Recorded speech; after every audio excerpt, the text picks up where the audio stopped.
Parking namenjen zaposlenima i pacijentima može da primi oko 500 automobila.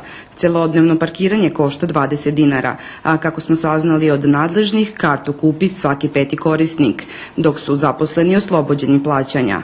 Zarada od oko 2000 dinara dnevno uzrok je lošem stanju parkirališta na koje se korisnici najviše žale.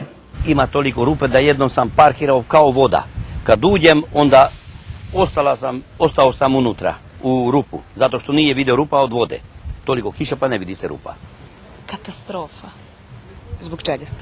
Pa zbog toga što je blato, što je užas, pogotovo ako žurite, nema smisla. Nije baš nešto kako treba. Ne može da se uđe. Može se uđe, može da se izađe, ali srce smo ovde, kažem, i ne znam, možda bi trebalo da bude uređeni.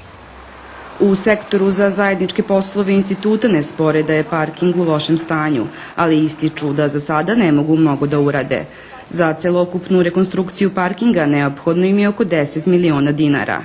Trenutno taj novac nemaju, ali će u narednih mesec dana problem pokušati da reše, na način koji se korisnicima verovatno neće dopasti. Ovdje će biti uvedena automatska naplata i znači da će ljudi biti obavešteni da li ima parking mesta, da li nema parking mesta, bit će plaćanje po satu ovamo i znači to je neko pripremno rešenje dok ne bude spratna garaža ovamo. Cilj nam je da kroz naplatu parkinga obezbedimo sredstva kojim ćemo moći da finansiramo tekuće popravke na parkingu.